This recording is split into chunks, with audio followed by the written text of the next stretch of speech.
Salut François. Salut Jimmy. Bon, c'est un événement assez particulier aujourd'hui. Ouais. Fourmiversaire, 1 an.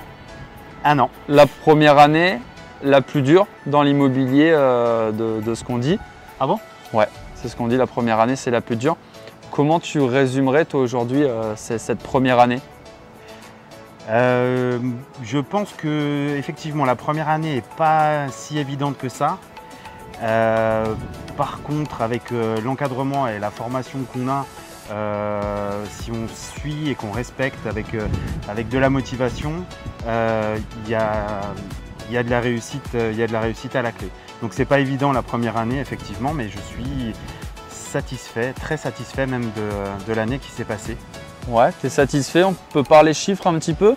Ça me dérange pas. Ouais, donc toi tu es arrivé en fin d'année 2021. Sur cette année 2022, combien de chiffres d'affaires, combien de ventes?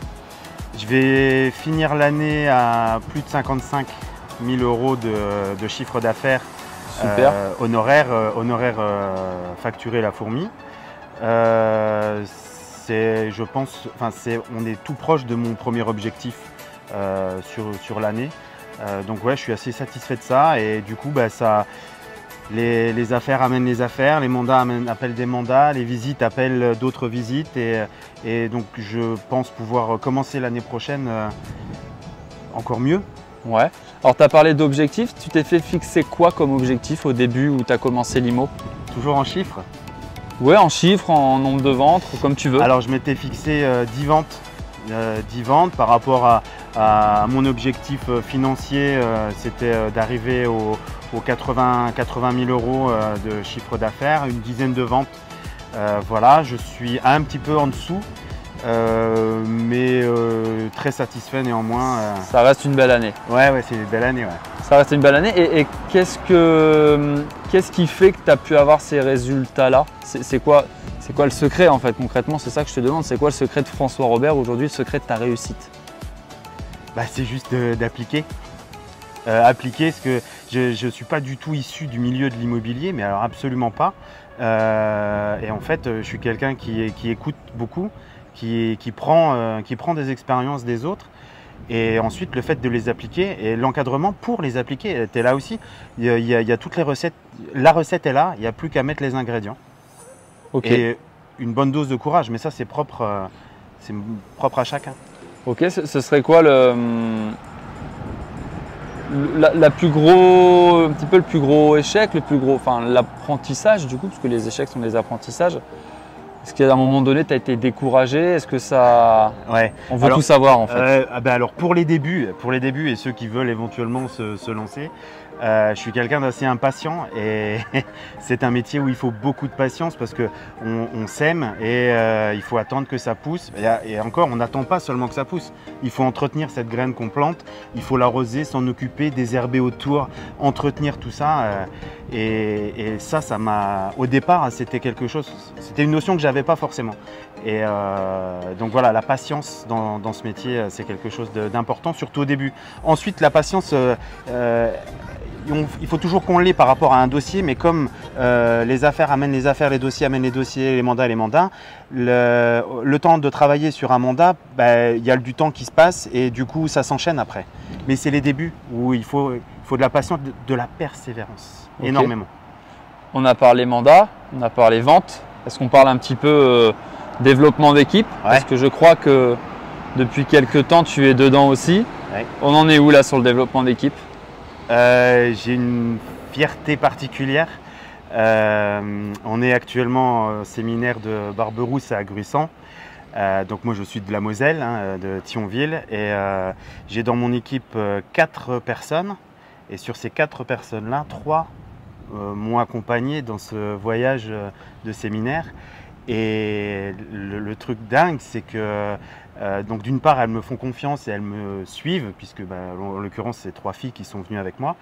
Et elles ont surkiffé, suradoré le séminaire. Et voilà, c'est une fierté que la Moselle se soit déplacée en masse dans le sud, parce que déplacer les gens, c'est pas toujours facile et évident pour différentes raisons. Et donc voilà, ouais, je développe mon équipe là, depuis le mois d'août.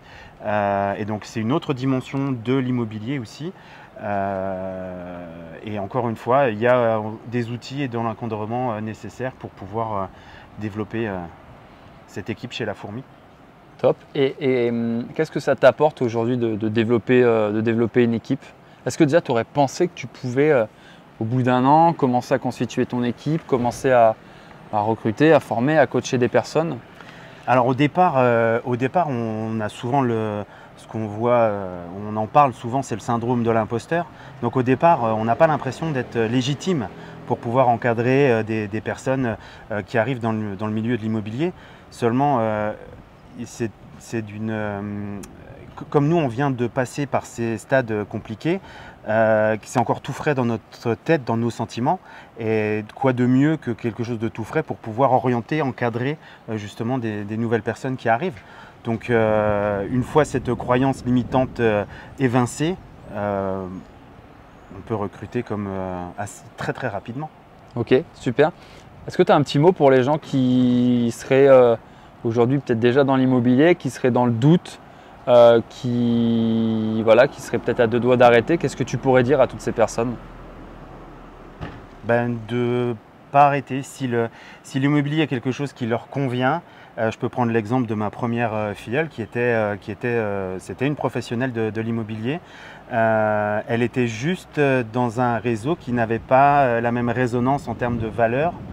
Et quand elle a vu sur les réseaux comment je travaillais, ce que je publiais et ce que ça dégageait, elle s'est dit moi je veux rester dans l'immobilier mais je ne savais pas où aller. Et du coup quand elle m'a contacté, tout naturellement en fait je lui ai expliqué tout simplement, sans vendre, hein, mais je lui ai expliqué tout simplement ce qui se passait pour moi.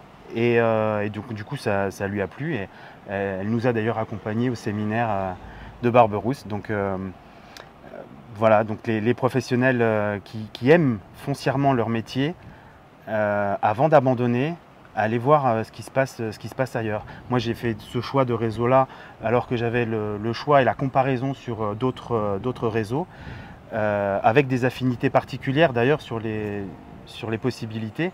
Mais j'ai quand même choisi La Fourmi parce que il y avait de la résonance dans mes valeurs hautes. Ok. Tu as parlé de séminaire de Gruissant où nous sommes, on peut le voir derrière.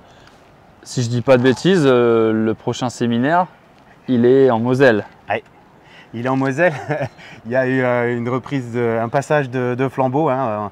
On a passé la flamme, donc Ludo et Jean-Claude m'ont passé la flamme.